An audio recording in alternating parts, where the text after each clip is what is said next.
কে ইসলামের বিজয় হয়, কোরআনের বিজয় হয়।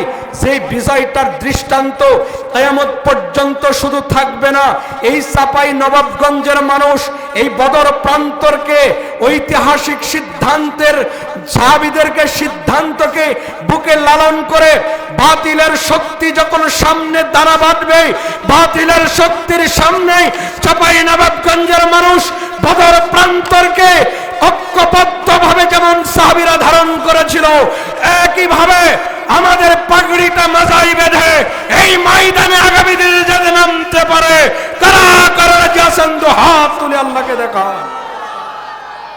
আল্লাহ সুবহানাহু ওয়া তাআলা বলেন, ও দুনিয়ার মানুষ, আসমানের নিচে জমিনের উপরে যারা তোমরা মানুষ আছো, তাদেরকে সুন্দর মানুষগুলাকে কোরআন দ্বারা হেদায়েত দিয়ে তোমাদের হাত খানাকে এক নয় দুই নয় আরশে আজিমের মালিক এক নয় দুই নয় বারে বারে থেমে থেমে এক নয় দুই নয় একদিন নয় দুই দিন নয় এক মাস নয় এক বছর নয় 23টা বছরে আমি আল্লাহ সুবহানাহু ওয়া তাআলা কোরআন নাজিল করে দিয়েছি। সুবহান আল্লাহ সুবহানাহু ওয়া তাআলা 23টা বছরে কোরআন নাজিল করলেন। এ কোরআন এমন একটা কিতাব, এ কোরআনকে বলা হয় উম্মুল কিতাব। আদম আলাইহিস সালাম থেকে শুরু করে নিয়া ঈসা আলাইহিস সালাম পর্যন্ত যতগুলা নবী যাদের উপর কিতাবগুলা দেওয়া হয়েছিল, সব কিতাব যা কিছু বলা হয়েছে এই কোরআনে তার সারমর্ম একবারে বলা আছে। অতীতে যতগুলা কিতাব আছে সব কিতাবে যা বলা হয়েছে এই কোরআনে একই কথা বলা হয়েছে। সবগুলা কিতাবের সারমর্ম এই কিতাবের পেটের মধ্যে আছে, এই জন্য একে বলা হয় উম্মুল কোরআন। বলি না সুবহানাল্লাহ। প্রিয় ভাইয়েরা আমার, এই কোরআন যখন নাজিল হয় নাই, এই সামাজিক অবস্থা দুইটা আইন চালু ছিল। জোরে বলেন কয়টা? কথা বলে না গো, কয়টা? একটা হলো ব্লাড ফর ব্লাড, আর একটা হলো মাইট ইজ লাইট। জোর যার মল্লুক তার, রক্তের বদলে রক্ত। কোন মেয়ের মহিলার স্বামী যদি মারা যেত, খুব কান লাগান প্রাণের ভাইরা আমার, স্বামী যদি মারা যেত তাহলে ওই মহিলাকে লোহার রড তাতিয়ে তার মুখে সেকা দেওয়া হতো, যাতে কোনোদিন তাকে কেউ বিয়ে না করতে পারত। নাউজুবিল্লাহ বলবেন না। শুধু তাই নয়, একটা উট আরেকটা ঘাটে পানি খেয়েছে, এই অপরাধে 14 বছর পর্যন্ত এক গোত্র আরেক গোত্রের সাথে যুদ্ধ বিগ্রহ লেগে থাকত। নারীরা উলঙ্গ হয়ে কাবা ঘর তোয়াফ করত। এইরকম যখন পরিবেশ পরিস্থিতি সমাজের, আমার আপনার কলিজার টুকরা নবী গারে হেরায় ধর্ণা দিয়ে বললেন, প্রভু আমি চেষ্টা করেছি হিলফুল ফুজুলের মাধ্যমে এই সমাজকে আলো আনার জন্য, কিন্তু পারি নাই। যেহেতু জমিন আপনার, যেহেতু আসমান আপনার, যেহেতু মানুষ তৈরি করেছেন আপনি, আপনি একটা আইন দেন, বিধান দেন, যে আইন এবং বিধান দ্বারা এই মানুষকে হাত ধরে ধরে এই সমাজে সুখী সমৃদ্ধ সোনালী সমাজ গঠন করা যায়। যে সমাজে একটা নারী হাজরে আসওয়াদ থেকে একদম সানাদ হাজরুল আসওয়াদ থেকে শুরু করে নিয়া সানা পর্যন্ত রাতের অন্ধকারে হেঁটে হেঁটে চলে যাবে, তার দিকে ধর্ষণ করা তো দূরের কথা, চোখ তাকিয়ে কেউ কথা বলার সাহস যাতে না পায়, এইরকম আইন আপনি দেন। আল্লাহ সুবহানাহু ওয়া তাআলা এই কোরআনের নাজিল করে দিলেন। তুমি নবী, তুমি হিলফুল ফুজুল গঠনের মাধ্যমে মানুষকে তুমি পথে আনতে পারো নাই, আমি তোমাকে দিয়ে দিলাম ইকরা বিসমি রাব্বিকাল্লাযী খলাক। আপনি মানুষকে সমাজে জান্নাতি মানুষে পরিণত করতে চান, এই নিন কোরআন। সুবহানাল্লাহ বলবেন না? ফাইম্মা ইয়াতিয়ান্নাকুম মিন্নি হুদা ফামান তাবিআ হুদায়া ফালা খাউফুন আলাইহিম ওয়ালা হুম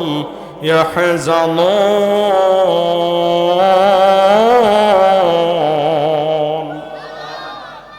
ও নবী, ফামান তাবিআ হুদায়া, আমি আপনাকে এমন একটা কিতাব দিয়েছি যে কিতাব দ্বারা আপনি মানুষকে হেদায়েত করবেন কিভাবে।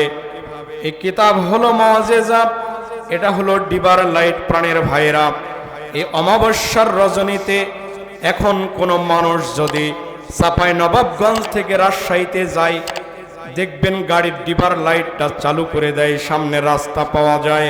অনুরূপভাবে এই সমাজে চলতে গেলে ব্যক্তিগতভাবে, পারিবারিকভাবে, সামাজিকভাবে যতগুলা আলো দরকার, এই আলোগুলা কোরআনে আমি আল্লাহ সুবহানাহু ওয়া তাআলা তোমাদেরকে খুলে খুলে বলে দিয়েছি। সুবহানাল্লাহ। প্রিয় ভাইরা আমার, আজ আমরা যে আয়াত তেলাওয়াত করেছি, এই আয়াতটা নাজিল হয়েছে 17 রমজান বদর প্রান্তরে। বুঝে থাকলে বলুন কত রমজান? সকলে বলেন 17 রমজান বদর প্রান্তরে নাজিল হয়েছে। প্রিয় বন্ধুগণ আমার, আর একটা তথ্য দিয়ে আমি আলোচনায় ফিরে যেতে চাই। অতীতে যতগুলা নবী রাসূল এসেছে, প্রায় সবগুলা নবী রাসূলকে মুআজিজা দেওয়া হয়েছে। দাউদ আলাইহিস সালামকে মুআজিজা দেওয়া হয়েছিল লোহা। উনি যদি বিসমিল্লাহ বলে, যত বড়ই লোহা হোক, হাত দিয়ে ভাঁজ করতেন, টপ টপ টপ টপ করে মমের মতো গলে গলে খুশে খুশে পানি ঝরে যেত, লোহাটা ভাঁজ হয়ে যেত। দাউদ আলাইহিস সালাম নাই, কিয়ামত পর্যন্ত আগুন ছাড়া এই লোহাকে কেউ ভাঁজ করতে পারবে। সুলাইমান আলাইহিস সালামকে মুআজিজা দেওয়া হয়েছিল, বাতাসের উপর সে উঠতে পারতেন। সুলাইমান আলাইহিস সালাম নাই, কোনো মাধ্যম ছাড়া কেউ বাতাসের উপর উঠতে পারে না। ঈসা আলাইহিস সালামকে মুআজিজা দেওয়া হয়েছিল, বিসমিল্লাহ বলে যদি কোনো রোগীর, জন্মান্ধ রোগীর বিসমিল্লাহ বলে হাত দিত, জন্ম থেকেই অন্ধ রোগী ভালো হয়ে যেত। সুবহানাল্লাহ বলতে পারলেন না? প্রাণের বন্ধুগণ আমার, ভালো করে কান লাগান। আজ দুনিয়াতে দাউদ আলাইহিস সালাম নাই, ঈসা আলাইহিস সালাম নাই, মুসা আলাইহিস সালামকে মুআজিজা দেওয়া হয়েছিল লাঠি। এই মুসা আলাইহিস সালাম লাঠি এই অমাবস্যা রজনীতে যখন বগলের মধ্যে লাঠি ধরে আবার যখন এইভাবে সামনে ধরতো, তখন অমাবস্যার রজনীটা একদম ফোকাস 1000 পাওয়ারের চাইতেও লাইট বেশি হয়ে যেত। শুধু তাই নয়, ফেরাউনের রাজদরবারের যত জাদুকর ছিল, লাঠি ছেড়ে দেওয়ার সাথে সাথে সবগুলা সাপ হয়ে, ওই লাঠিটা সাপ পরিণত হয়ে সব সাপ খেয়ে ফেলেছে। মুসা আলাইহিস সালাম ভয় পেয়েছে, লাঠিটা ধরেছে, ওই লাঠিটা সাপটা আবার লাঠিতে পরিণত করে দিয়েছেন কে? প্রাণের বন্ধুগণ, যে কথা আপনাদেরকে বোঝাইতে চাই, অতীতে যতগুলা নবী রাসূল এসেছেন, সব নবী রাসূলকে মুআজিজা দেওয়া হয়েছে। ওই নবী রাসূল নাই, মুআজিজাও নাই, কিন্তু আমার আপনার কলিজার টুকরা নবী শাহানশাহের সালাত, আমার আপনার দুই জাহানের মধ্যমণি মুহাম্মাদুর রাসূলুল্লাহ সাল্লাল্লাহু আলাইহি ওয়াসাল্লামকে যে মুআজিজা দেওয়া হয়েছে, তার নাম হলো, প্রধান মুআজিজার নাম হলো কোরআন। সুবহানাল্লাহ। আজ নবী নাই, কিন্তু মুআজিজা আছে না নাই? কেমন মুআজিজা? প্রিয় বন্ধুগণ আমার, এই মুআজিজার কথা বলতে গিয়া যখন একটা নয়, দুইটা নয়, নবীর সুন্দর সবচাইতে বড় মুআজিজা হলো কোরআন। এক নয়, দুই নয়, 4500-এরও বেশি মুআজিজা নবীকে দেওয়া হয়েছিল। আর একবার বলেন না কেন সুবহানাল্লাহ। মুআজিজা যার উপরে দেওয়া হয়েছিল, আমার আপনার নবী রাহমাতাল লিল আলামিনের তাফসিরে কাসিরের মধ্যে এসেছে, পা থেকে মাথা পর্যন্ত নবীর এমন সুন্দর চেহারা, কোনো অঙ্গ প্রত্যঙ্গে দোষ ধরার মতো কোনো চেহারা ছিল না। সুবহানাল্লাহ। বুখারী শরীফের ব্যাখ্যা গ্রন্থ, আল্লামা রশিদ গাঙ্গুলী রহমাতুল্লাহ আলাইহির লেখা কিতাব, আম্মা জান আয়েশা রাদিয়াল্লাহু তাআলা আনহা বলছেন, আমার নবী এশার নামাজের পর যখন আমার ঘরে প্রবেশ করতেন, আমার ঘরে লাইট ছিল না, হেজাক ছিল না, বাতি ছিল না, কিন্তু নবী মসজিদে নববী থেকে যখন আমার ঘরের মধ্যে প্রবেশ করতেন, নবীর এত সুন্দর চেহারা ছিল, চেহারার সামনে দিয়ে গোটা ঘর আমার আলোকিত হয়ে যেত। শুধু আলোকিত হতো না, আমার আম্মা জান আয়েশা রাদিয়াল্লাহু তাআলা আনহা বলছেন, আমি আয়েশা নবীর চেহারার সামনে একটা সূচের ছিদ্র দিয়া সুতা ঢুকাইতে পারতাম। সুবহানাল্লাহ। প্রিয় বন্ধুগণ, এই নবীর উপর মুআজিজা দেওয়া হয়েছে, এক নয় দুই নয়, অসংখ্য মুআজিজা। নবী পাহাড়ের দিকে হাঁটতেছেন, পাহাড়ের কঙ্করনাপূর্ণ রাস্তা, কাঁটাযুক্ত রাস্তা, কাঁটা এবং পাথর, ছোট্ট ছোট্ট লোহার মতো শক্ত পাথর, সেটা তুলায় পরিণত হয়ে যেত। বলেন না সুবহানাল্লাহ। প্রিয় বন্ধুগণ, মুআজিজা দেওয়ার অর্থ, অতীতের নবী রাসূলকে যে মুআজিজা দেওয়া হয়েছে, মুআজিজা পাওয়ার পর সেই মুআজিজার উপর যদি ঈমান না আনতো, তাহলে সেই জাতির উপর গজব পড়তো। আলোচনা বোঝা যায়? কিন্তু আমার আপনার কলিজার টুকরা নবীকে যে মুআজিজা দেওয়া হয়েছে, এটাকে কেউ যদি নাও মানে, তাহলে তার উপর গজব দেওয়া হয় না। একটাই কারণ, আমার নবী হলো রাহমাতাল লিল আলামিন। সুবহানাল্লাহ বলতে পারেন না? ওয়ামা আরসালনাকা ইল্লা রাহমাতাল লিল আলামিন। আমার নবী হলো রাহমাতাল লিল আলামিন। আলম হলো এক বচন, আলেম ওলামা আছেন, আলম এক বচন, বহু বচনে হলো আলামন, কিন্তু এখানে মোজাব এলাই হয়েছে।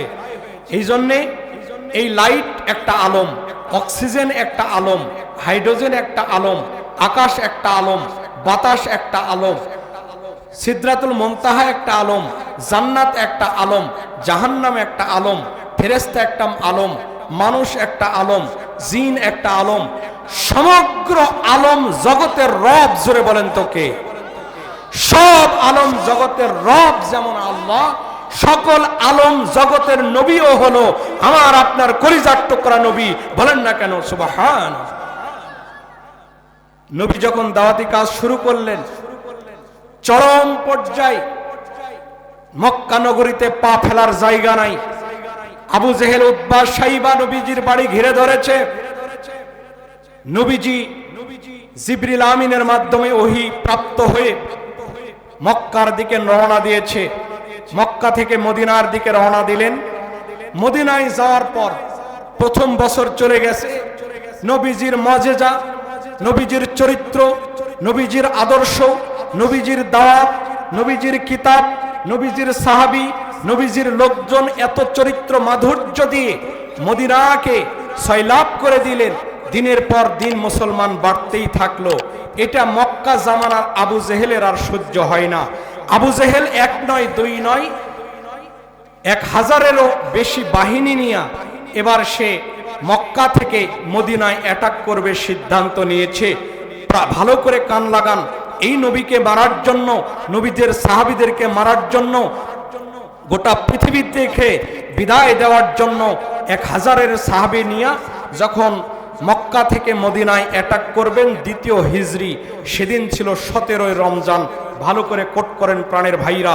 এই যে নবীকে ঘেরাও করা হলো 1000-এর বাহিনী, ঠিক এই মুহূর্তে আল্লাহর হাবিব জানতে পারলেন 313 জন সাহাবী নিয়ে নবীজি আমার এবার চলে গেলেন বদর প্রান্তরে। এশার নামাজের পর নবী সিজদায় অবনত হয়ে গেলেন, সিজদায় পড়ে কাঁদছেন, প্রভু গো, আজকে 313 জনের আমরা মাত্র বাহিনী, আমাদের কাছে কোনো সুসজ্জিত অস্ত্র নাই, আমাদের কাছে কোনো মাল সামানা নাই, আমাদের কাছে কোনো শক্তিশালী কিছুই মোকাবেলা করার জন্য কিছু নাই, কিন্তু ওরা 1000-এরও বেশি বাহিনী। আজকে যদি আমরা পরাজিত হয়ে যাই, কিয়ামত পর্যন্ত ইসলাম থাকবে কিনা সন্দেহ আছে। যেহেতু কোরআন আপনার নাজিল করেছেন, কোরআন আপনি, আমি রাহমাতাল লিল আলামিন, কাজেই আপনি এমন সহযোগিতা আমাকে করবেন যে সহযোগিতার মাধ্যমে আজকে ইসলামের বিজয় হয়, কোরআনের বিজয় হয়। সেই বিজয়টার দৃষ্টান্ত কিয়ামত পর্যন্ত শুধু থাকবে না। এই চাপাই নবাবগঞ্জের মানুষ এই বদর প্রান্তরকে, ঐতিহাসিক সিদ্ধান্তের সাহাবীদেরকে, সিদ্ধান্তকে বুকে লালন করে বাতিলের শক্তি যখন সামনে দাঁড়া বাঁধবে, বাতিলের শক্তির সামনে চাপাই নবাবগঞ্জের মানুষ বদর প্রান্তরকে ঐক্যবদ্ধভাবে যেমন সাহাবীরা ধারণ করেছিল, একইভাবে আমাদের পাগড়িটা মাথায় বেঁধে এই ময়দানে আগামী দিনে যাতে নামতে পারে। কারা কারা রাজি আছেন তো হাত তুলে আল্লাহকে দেখা।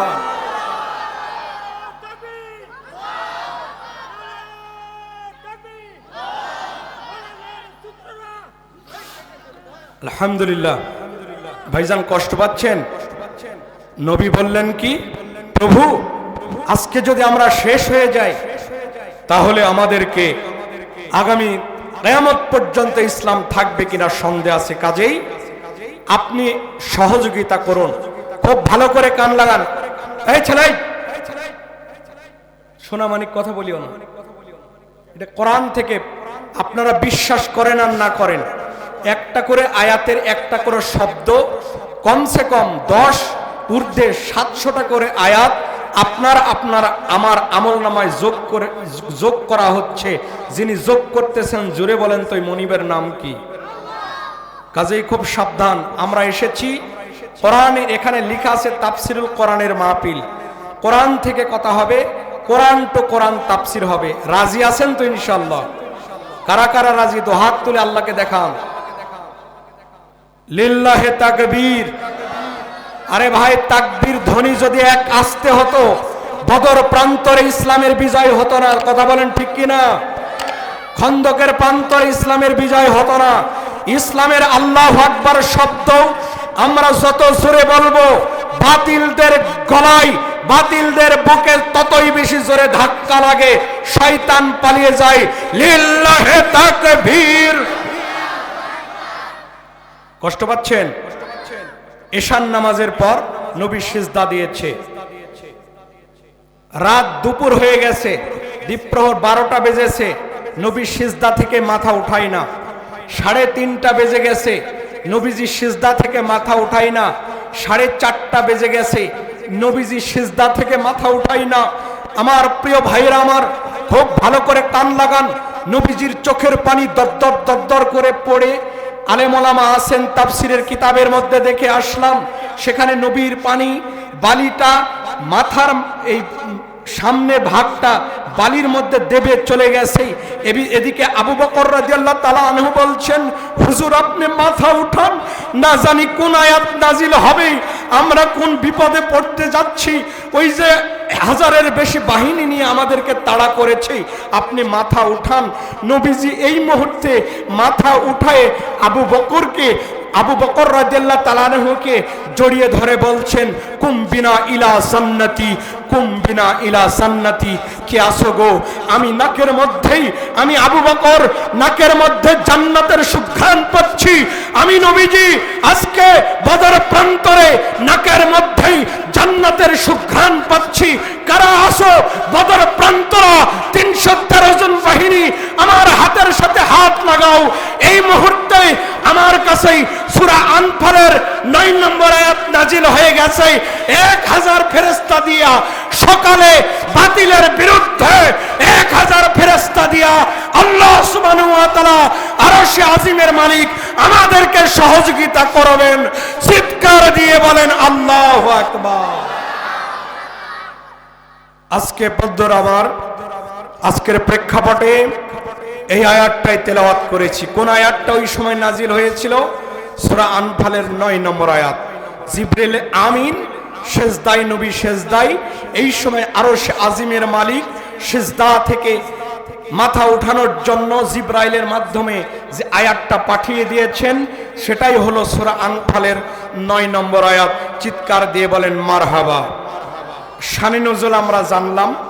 এরপরে আমরা প্রধান আজকের আকর্ষণ তাফসিরের মধ্যে কোরআন ছাত্র জনতা তাওহীদি জনতার সাথে ফেরেশতা এবং স্বয়ং আল্লাহ যদি সহযোগিতা না করত, ওই র‍্যাব, আর্মি, বিডিআর এর পুলিশের গুলির সামনে যারা মাথা পেতে দিয়েছে, যারা বুক পেতে দিয়েছে, আল্লাহর সাহায্য ছাড়া এটা সম্ভব ছিল না, ছিল না, ছিল না। জোরে বলেন ঠিক কিনা? আবারও যদি প্রয়োজনে আগামী দিনে এই শিবগঞ্জের মাটিতে, এই কেরামত ভাইয়ের মাটিতে আমাদের দাঁড়িপাল্লার জন্য যদি ডাক আসে, সব কিছু ছেড়ে দিয়া আমরা আল্লাহর সহযোগিতার জন্য এই ময়দানে কারা কারা মাঠে নামতে রাজি আছি, তো হাত তুলে আল্লাহকে দেখান।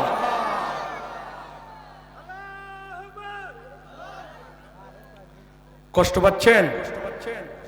কষ্ট পাচ্ছেন? এখন অনেকে বলবেন, হুজুর এখানে সব দলের লোক আছে, আপনি দাঁড়িপাল্লার কথা কেন বললেন? এটা না বললেও তো হতো।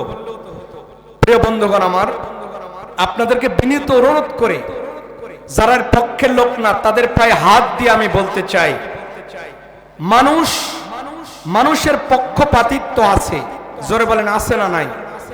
আমার ভাই যদি অপরাধ করে, আমি যতই হুজুর হই, আমি চেষ্টা করব ভাইকে আমি একটু সামলানো।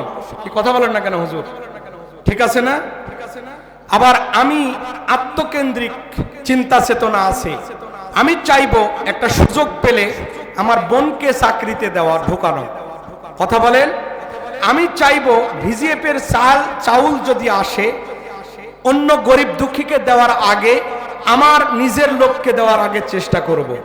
কারণ আমি মানুষ, আমার ব্যক্তিগত দুর্বলতা আছে, আছে না নাই? এজন্যে কোরআনের আইন ছাড়া যদি পার্লামেন্টে যদি কেউ যায়, আর সুযোগ সুবিধা যদি আপনাদের এলাকায় আসে, আর যদি এই আল্লাহর আইন সেখানে যদি না থাকে, যে যতই ফেরেশতার মতো মানুষ আসুক, সে রাস্তাঘাটের ইট বালি খোয়া চুরি করবে, এটাই স্বাভাবিক। এই কথা বলেন না কেন? এজন্যই কোরআনের আইন যদি সেখানে থাকে, তাহলে সে ইচ্ছা করলেও সে চুরি করতে পারবে। এখন যদি বলেন, হুজুর বদর প্রান্তরের আয়াত শুনলাম, যদি দেশকে ঠান্ডা করতে হয় তাহলে তো চুরের হাত আপনারা কেটে দিবেন। এই কাটাকাটি করা কত ইসলামে কত মারাত্মক বিষয়। কিন্তু আমি আপনাদেরকে বিনীতভাবে আর একটা কথা বলতে চাই, প্রাণের ভাইয়েরা আমার কান লাগান। এখানে আমি শুনলাম যে বাড়িতে ডাক্তার কিবরিয়া, ইসলামী ব্যাংক মেডিকেল কলেজ হাসপাতালের সহকারী অধ্যাপক, এই ডাক্তার, মেডিসিনের ডাক্তার কিবরিয়া সাহেবের বাড়িতে আমরা ছিলাম। সেখানে আমরা শুনলাম গত বছর কয়েকটা গরু তার চুরি হয়ে গেছে। আপনারা শুনেন নাই? আপনারা শুনেন নাই বিষয়টা? জি আলহামদুলিল্লাহ। এখন অনেকে আপনারা জানি, গরু চুরের অপরাধে চোর ধরা পড়ে গণধোলায়ে তার মৃত্যু হয়েছে, এরকম পেপার পত্রিকায় আপনারা দেখেন নাই? টিভির নিজ দিক দিয়ে আপনারা দেখেন নাই? তাহলে সে একটা গরু চুরি করতে এসে জীবনটা নষ্ট হয়ে গেল। বলেন তো, ওই পরিবারের দায়িত্ব কি রাষ্ট্র নিয়েছে? কথা বলতে হবে ভাই। ওই পরিবারের রাষ্ট্র কি দায়িত্ব নিয়েছে? রাষ্ট্র কি ওই পরিবারের দায়িত্ব নিয়েছে? নেই নাই। তাহলে পরিবারের কি অবস্থা? এজন্যে ওই গণধোলায় যদি তাকে না মেরে তার হাত যদি কাটা হতো, অন্তত পরিবারের সন্তানগুলা তার পিতাকে ফিরে পেত। কথা বলেন? পরিবারের কিছু না হলেও স্ত্রী তার স্বামীকে দিন শেষে দুইটা কথা, মনের কথা বলতে পারত। কথা বলেন? ওই পরিবারের ছোট ভাই তার বড় ভাইকে ডাকতে পারত, বড় ভাই ছোট ভাইকে ডাকতে পারত। এজন্য প্রাণের ভাইরা, ইসলামের আইন সরাসরি এটা প্রয়োগ হবে না। আগে এই সমাজ থেকে যত অভাব অনটন আছে সবগুলো আগে দূর করা হবে, তারপর আইন চালু করা হবে। কথা ক্লিয়ার বোঝা যায়? এজন্য আমার রব যে আইনগুলা দিয়েছেন এটা মানার দরকার আছে না নাই? কিন্তু এক শ্রেণীর লোক ভালো করে যতই বুঝান, তারা আমাদেরকে সেই আমলের কথা রাজাকার আমাদেরকে বলবেই বলবে। অনেকে আমাদেরকে সেই কোন দেশ থেকে আমাদেরকে পাকিস্তানে পাঠাতে চায়। কথা বলেন। আল্লাহ সুবহানাহু ওয়া তাআলা এই দল সম্পর্কে স্পষ্ট করে দিয়েছেন। আল্লাহ সুবহানাহু ওয়া তাআলা বলছেন, ইন্নাল্লাযীনা আজরামু কানু মিনাল্লাযীনা আমানু ইয়াদহাকুন। আল্লাহ সুবহানাহু ওয়া তাআলা বলছেন, তোমরা যখন ইসলামের আইন, কোরআনের আইন নিয়ে কথা বলবা, এক শ্রেণীর লোক তোমাদেরকে চোখ রাঙ্গানি দিয়ে কথা বলবে। এরকম লোক এই সমাজে আছে না নয়? প্রিয় ভাইয়েরা আমার, যে কথা বলছিলাম, আল্লাহর হাবিব সিজদায় পড়ে আছে। এই ফেরেশতা দ্বারা সহযোগিতা করার পর সকাল বেলা হতে না হতেই 10টার সময় আল্লাহর হাবিব রোজা ভেঙ্গে 10টার সময় ইফতার করে সকল সাহাবীদেরকে নিয়ে যুদ্ধে ঝাঁপিয়ে পড়ে বাতিলকে পরাজিত করেছিলেন। আর সহযোগিতা করেছেন যিনি, জোরে বলেন তো মহান প্রভুর নাম কি? এরপরে আসেন, আরেকটু সামনে আগাতে চাই, আরেকটু সামনে চলে যান। বদর প্রান্তর থেকে শুরু করে নিয়ে উহুদের প্রান্তরে নজর নামের একজন সাহাবী আল্লাহ সুবহানাহু ওয়া তাআলার হাবিবের মুখ থেকে শুনলেন, বদর প্রান্তরের যত সাহাবী ছিল সবগুলা সাহাবী, এই সাহাবীগুলা জান্নাতি হিসাবে আল্লাহর রাসূল ঘোষণা করে দিয়েছেন। জান্নাতি হিসাবে ঘোষণা দেওয়ার পর একজন সাহাবী বললেন, হায় রে, আমি তো সেখানে যেতে পারি নাই, আমি জান্নাতে কিভাবে যাব?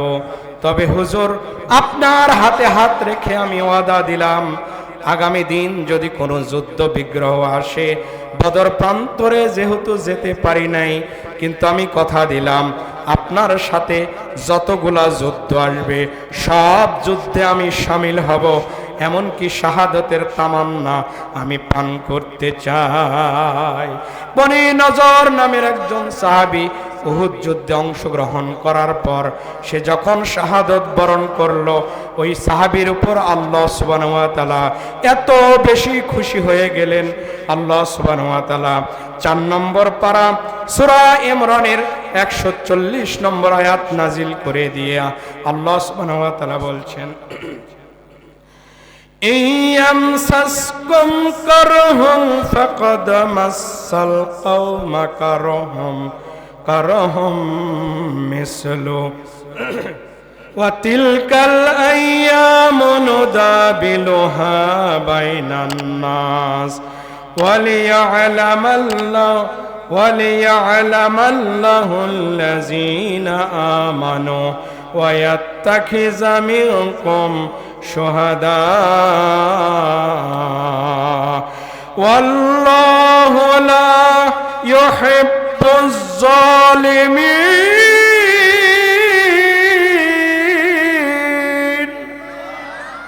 আল্লাহ সুবহানাহু ওয়া তাআলা বললেন, যারা তোমাকে আঘাত করেছে, ওই বদর প্রান্তরে যেমন আঘাত করেছিল তারা কষ্ট পাইল, এমন আঘাত তোমাদেরকেও করেছে, তোমরাও কষ্ট পেও না।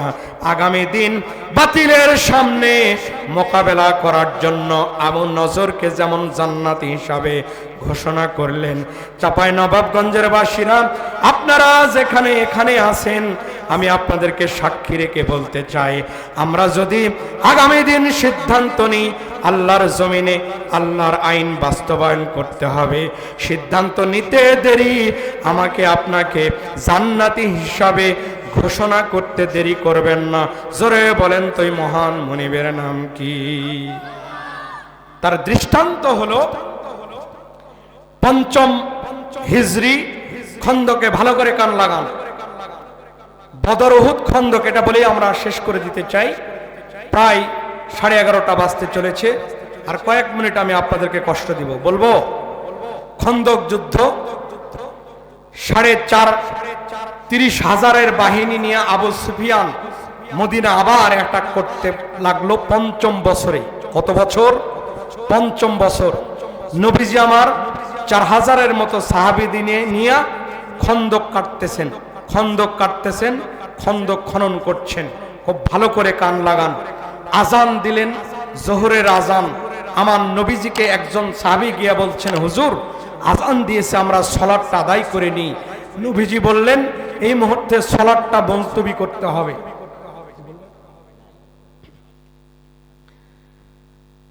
কষ্ট হয় না? আজানটা মুলতবি। আজানটা কি? নামাজটা মুলতবি। নবীজি খন্দক কাটতেছেন। আসরের আজান দিল। নবীজিকে বলা হলো, হুজুর নামাজ পড়বো না, সালাত আদায় করব না। নবীজি কোনো কথা না বলে সকলকে নিয়ে নামাজ মুলতবি করে খন্দক কাটতেছেন। মাগরিবেরও সালাত মুলতবি করা হলো। এশার সময় সকলকে নিয়ে নবীজি সালাত আদায় করে আল্লাহ সুবহানাহু ওয়া তাআলার দরবারে দোয়া করলেন। বুখারী শরীফের হাদিস, আল্লাহুম্মা ইন্নী আইশু আইশাল আশিরা ফাগফির লিল আনসার ওয়াল মুহাজিরা ক্বালু মুজিবিনা লাহু নাহনুল্লাযিনা বায়াউ মুহাম্মাদান আলাল জিহাদি মা বাকিনা আবাদা। রাওয়াহুল বুখারী। চিৎকার দিয়ে বলেন আল্লাহু আকবার। ইশার নামাজের পর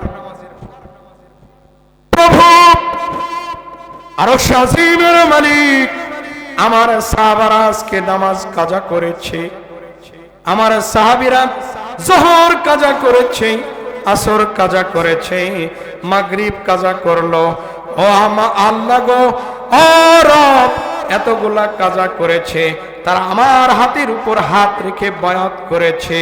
এই জমিনে বাতিলরা মক্কা থেকে মদিনায় যদি আসি, তাদেরকে মোকাবেলা করার জন্য ঐক্যবদ্ধ হয়েছে। মেহেরবানি করে আপনি তাদেরকে মাফ করে দেন। আল্লাহ সুবহানাহু ওয়া তাআলা বললেন, হাবিব আপনি কোনো টেনশন করবেন না, আপনি কোনো পেরেশান হবেন না গো নবী। অতীতে যতগুলা নবী রাসূল এসেছিল সব নবী রাসূলের দোয়া আমি কবুল করেছি, কিন্তু আমি আপনার জন্য একটা দোয়া রেখে দিয়েছি। আপনি যে দোয়া করবেন এই মুহূর্তে আমি আল্লাহ সুবহানাহু ওয়া তাআলা সেটা কবুল করতে চাই। আল্লাহ সুবহানাহু ওয়া তাআলার জিবরিল আমিন এসে হাজির। নবী গো, এই মুহূর্তে আল্লাহ সুবহানাহু ওয়া তাআলা আপনার কাছে আমাকে পাঠাইছেন দুইটা মেসেজ দিয়া। চাঁপাইনবাবগঞ্জবাসী বুঝে থাকলে বলুন কয়টা মেসেজ? দুইটা মেসেজ। এক নম্বর মেসেজ, আপনি যা চাইবেন আজকে আল্লাহ সুবহানাহু ওয়া তাআলা তাই দিবেন। আর কিয়ামতের দিন আপনার অর্ধেক উম্মতকে, আপনার উম্মত যতগুলা উম্মত তার অর্ধেক উম্মতকে আমি আল্লাহ সুবহানাহু ওয়া তাআলা, তারা যদি উম্মতের কোয়ালিটি অর্জন করে তাদেরকে বিনা হিসাবে জান্নাতে দিতে চায়। আমার নবী, সব নবীরা বিপদে পড়েছেন, দোয়া কবুল হয়ে গেছে। মুসা আলাইহিস সালাম বিপদে পড়েছেন ফেরাউনের কবরে। আজকে যখন নদ নদী পার হয়ে গেল, বিপদ থেকে উদ্ধার করে একদম ফেরাউনকে পানির সাথে চুবাইছেন। জোরে বলেন তো কে? ইব্রাহিম আলাইহিস সালাম বিপদে পড়েছেন, আগুনে ঝাঁপ দিয়েছেন, আগুনকে জান্নাতের পরিবেশ করে টপ টপ করে জান্নাতের আঙ্গুর ফল এনে আগুনের মধ্যে দিয়েছেন। জোরে বলেন তো কে? ওই আল্লাহ আজও আছে না নাই?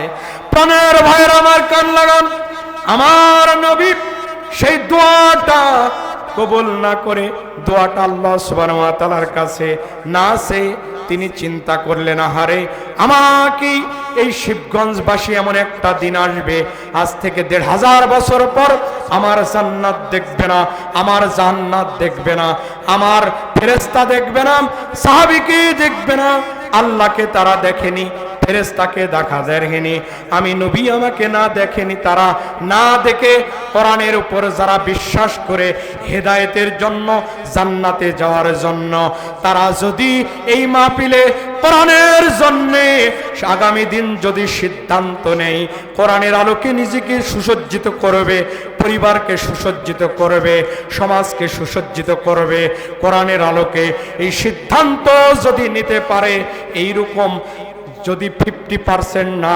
100% উম্মতদেরকে জান্নাতে না নেওয়া পর্যন্ত আমি নবী কিয়ামতের দিন সিজদা থেকে মাথা উঠাবো না। চিৎকার দিয়ে বলেন সুবহানাল্লাহ। এমন নবী আমরা পেয়েছি। প্রিয় বন্ধুগণ আমার, খন্দক খনন হয়ে গেছে। একজন সাহাবী হুযায়ফা রাদিয়াল্লাহু তাআলা আনহুকে খবর নিতে পাঠানো হলো। হুযায়ফা গিয়ে দেখে এমন একটা আবু সুফিয়ানের নেতৃত্বে যেখানে 30 থেকে 40 হাজারের বাহিনী এসেছিল, ওই বাহিনী যেখানে ছিল, যেখানে বাঁধা ছিল, ওট যেখানে বাঁধা ছিল, ওইটুকের মধ্যে এমন একটা ঘূর্ণিঝড় শুরু হয়ে গেল। এই ঘূর্ণিঝড়ের কারণে তারা থালা বাসন তাবুগুলা একদম আকাশে উড়া শুরু করে দিয়েছে। চিৎকার দিয়ে বলেন না কেন মারহাবা। শুধু তাই নয়, আবু হুযায়ফা বলছেন আমি লক্ষ্য করলাম উটগুলা আকাশে ঘূর্ণিঝড়ের সাথে আকাশে উটগুলা ঘুরতেছে। বিনা যুদ্ধে আজকে খন্দকের মুসলমানদেরকে বিজয় দান করেছেন। জোরে বলেন তো কে? সে আল্লাহ আজও আছে না নয়? আমি আপনাদেরকে বোঝাইতে চাই, খন্দকে আল্লাহ সুবহানাহু ওয়া তাআলা নামাজ কাজা করলেন কোন কারণে? ইসলামকে রক্ষা করার জন্য, ইসলামী আন্দোলনকে ঝাঁপিয়ে পড়ে বাতিলকে মোকাবেলার জন্য আজকে সালাতটা কাজা হয়ে গেছে। অথচ নবীজি বলেছেন ইচ্ছাকৃতভাবে এই সালাতের প্রথম হিসাব হবে কিয়ামতে। বলেন না কেন সুবহানাল্লাহ। কোন ব্যক্তি যদি এক ওয়াক্ত সালাত ইচ্ছাকৃতভাবে কাজা করে তাহলে সেই ব্যক্তিকে অস্বীকারী বলা হয়েছে। কি বলেন হুজুর? ইচ্ছাকৃতভাবে কোনো ব্যক্তি যদি সালাত এক ওয়াক্ত কাজা করে সেই ব্যক্তিকে কাফিরের সাথে তুলনা করা হয়েছে। কত বড় সাংঘাতিক! সেই সালাতটা সাহাবী সহ নবীজি কাজা করলেন। তার মানে কি? সব চাইতে যতগুলা ইবাদত আছে, সব ইবাদতের চাইতে সবচাইতে বড় দামি ইবাদত হলো বাতিলদের মোকাবেলা করা। কথা বলেন প্রিয় বন্ধুগণ আমার। এই চাঁপাবিজ্ঞ নবাবগঞ্জবাসী, আপনারা যদি বাতিলের মোকাবেলা করার জন্য আগিয়ে আসেন তাহলে আমাদেরকে সাহায্য করবেন। জোরে বলেন তো কে? আল্লাহ সুবহানাহু ওয়া তাআলা বলছেন, ওই যে দেখো নবীগণ আপনাকে সহযোগিতা করেছি। আমরাও দেখেছি সাদ বিন আবি ওয়াক্কাস যখন দাজলা নদী পার হয়ে গেল, দাজলা নদী পার হওয়ার পর সেই রাজা বাদশারা এই 30,000-এর বাহিনী সাদ বিন আবি ওয়াক্কাসের ভয়ে সবগুলা এলাকা ছেড়ে পালিয়ে চলে গেছে। সুন্দর সুন্দর বাগান, বিলাসবহুল বাড়ি আর বাগানগুলা ঘর বাড়ি ছেড়ে তারা পালিয়ে চলে গেছে। ওই একই কায়দায় আমরা দেখেছি 5 আগস্ট ঢাকার রাজপথে একজন লোক মহিলা পালিয়ে গেছে। কথা বলেন। আল্লাহ সুবহানাহু ওয়া তাআলা বলছেন কান্তারাকু মিন জান্নাতিন ওয়া উয়ুন ওয়া জুরু'in ওয়া মাকামিন কারীম।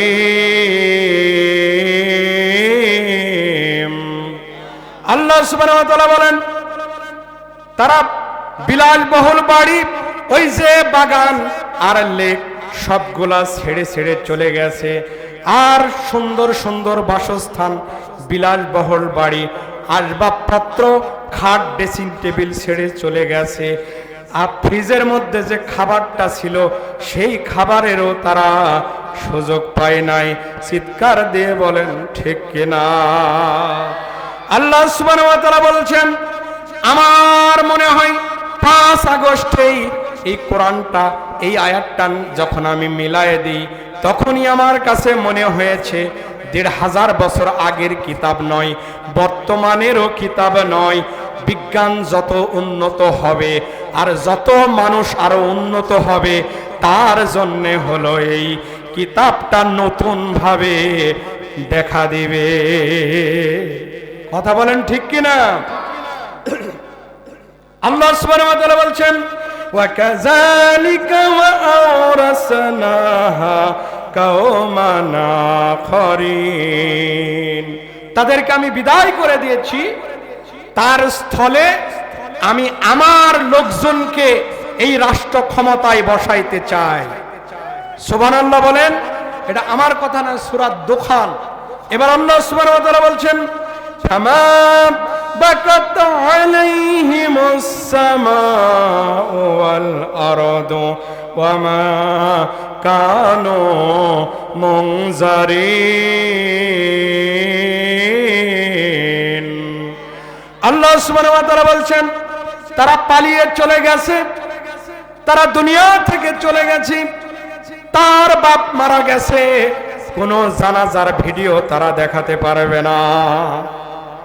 কথা বলেন, তার বাপ মারা গেল, তারা পালিয়ে চলে গেল, তাদের জন্য চোখের কেউ পানি ফেলেনি। জোরে বলেন ঠিক কিনা?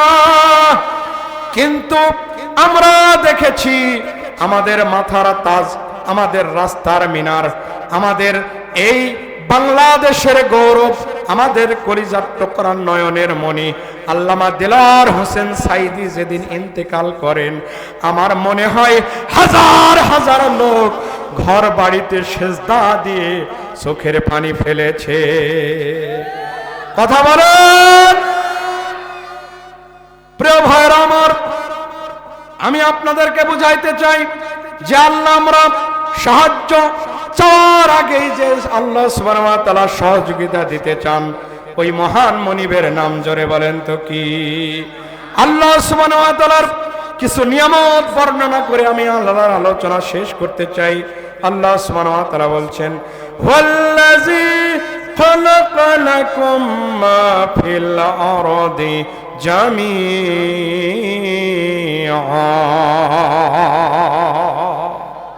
আল্লাহু আকবার। আমি আসমান এবং জমিনের সব কিছু তোমাদের জন্য বাধ্য করে দিয়েছি। সুবহানাল্লাহ বলেন। রাজশাহী এয়ারপোর্ট থেকে ঢাকাতে আপনাদের এলাকার প্রবাসী আছে, বিদেশ খাটে, আছে না নাই? ওরা শাহজালাল বিমানবন্দরে উঠে চলে যায় সৌদি আরব। হাজী সাহেব আছে, চলে যায় সৌদি আরব। এই যে লোহা যে আকাশে উঠতেছে কেন? এই বাতাস এবং লোহাকে মানুষের জন্য বাধ্য করে দিয়েছেন। জোরে বলেন তো কে? শুধু তাই নয় প্রাণের ভাইয়েরা, এই অমাবস্যার রজনীতে যখন একটা নাবিক যখন হাল ছেড়ে সমুদ্রের মধ্যে দিক ভুলে যায়, ওই নাবিককে দিকটা দেন। জোরে বলেন তো কে? ওয়াল্লাযী সাখখারাল বাহরা লিতাকুলু মিনহু লাহমান তারিয়া ওয়া তাস্তাখরিজু মিনহু হিলিয়াতান তালবাসুনাহা ওয়া তারাল ফুলকা মাওয়াকিরা ফীহি ওয়া লিতাবতাগু মিন ফাদলিহি ওয়া লাআল্লাকুম তাশকুরুন। ওই নাবিককে পথ দেখান। জোরে বলেন তো কে? অমাবস্যার রজনীতে বিশাল বড় বড় ঢেউ যখন লঞ্চ ট্রলার ডুবে না, তাদেরকে রক্ষা করেন। জোরে বলেন তো কে? অনুরূপভাবে আজকের আমার আলোচ্য বিষয় হলো, আমরা যদি ইমানদার হই, আমরা যদি কোরআনের সাথে থাকি, কোরআনের রঙে নিজেকে ঢেলে সাজাই, পরিবারকে সাজাই, সন্তানকে সাজাই, স্ত্রীকে সাজাই, সমাজকে সাজাই, রাষ্ট্রকে সাজাই, তাহলে সাজাতে দেরি হবে, সহযোগিতা করতে দেরি করবেন না। জোরে বলেন তো কে? অনুরূপভাবে দুনিয়ার জীবনকে আমরা যেমন সুসজ্জিত করব, অনুরূপভাবে দুনিয়ার জীবনকে আমরা যদি কোরআনের রঙে নিজেকে সুসজ্জিত করতে পারি, আখিরাতকে সাজায় দিবেন। জোরে বলেন তো কে? এমন একটা জান্নাত আমাদেরকে দান করবেন, যে জান্নাতটা এইরকম 10টা দুনিয়ার সমান জান্নাত একটা ব্যক্তির জন্য আল্লাহ সুবহানাহু ওয়া তাআলা রেজিস্ট্রি করে দিবেন। কাজে আসুন, আজকে প্রথম দিন, আর লম্বা কথা নয়, প্রায় 2.25 ঘন্টা হয়ে গেছে। আমরা আপনাদেরকে এতটুকু বিনীত অনুরোধ করব, মায়েরা আছেন, বোনেরা হয়তো আড়ালে আছেন, তাদের জন্য ইনসাফ করবেন, নবীজি বলেছেন, আম্মাজান আয়েশা রাদিয়াল্লাহু তাআলা আনহা বলেছেন, আমি গ্লাসের যেখানে মুখ লাগাইয়া পানি খাইতাম আমার নবী সেখানে মুখ লাগাইয়া পানি খাইতো। সুবহানাল্লাহ বলবেন না? আমি মহিলা মানুষ, শক্ত হাড় মুরগির হাড় চাবায়ে রেখে দিতাম, নবী ওই হাড় নিয়ে নিয়ে চাবায়া চাবায়া খাইতেন। আমি মেসওয়াক করে রেখে দিতাম, সাথে সাথে নবীজি ওই মেসওয়াক নিয়েই মেসওয়াক করতেন। স্বামী স্ত্রীর মধ্যে আমার নবী আর আম্মাজান আয়েশা রাদিয়াল্লাহু তাআলা আনহার মধ্যে কেমন মহব্বত ছিল, আমরাও অনুরূপভাবে স্ত্রীদেরকে ওইভাবেই মহব্বত করতে চাই। তাহলে আমার দয়ার নবী, মায়ার নবী, আল্লাহর সৃষ্টির প্রধান আকর্ষণ, দুই জাহানের মধ্যমণির সুপারিশ সাফায়েত আমরা নসিব করতে চাই। আমরা পরিবারের স্ত্রীর সাথে যেমন ভালো আচরণ করব, সন্তানের সাথে তেমন আচরণ করব, পাড়া প্রতিবেশীর সাথে আচরণ করব, লেনদেন ওঠা বসা সমাজে সকলের সাথে এমনভাবে আচরণ করব যেমনটি করে নবীজি শিখিয়ে দিয়েছেন, যেমনটি করে একজন সাহাবী আরেকজন সাহাবীর সাথে যেসব আচরণ করেন, ব্যবহার করেন হোক। আশা করি, এই প্রত্যাশা করি আপনারা এই কোরআনের রঙে নিজেকে রঙিন করবেন, ঢেলে সাজাবেন। এই প্রত্যাশা ব্যক্ত করে আজকে শেষ করতে চাই। আমার জন্য দোয়া করবেন, আমরা আবার ফিরে যেতে পারি, আমাদের রাস্তা যত আল্লাহ সুবহানাহু ওয়া তাআলা সহজ করে দেন।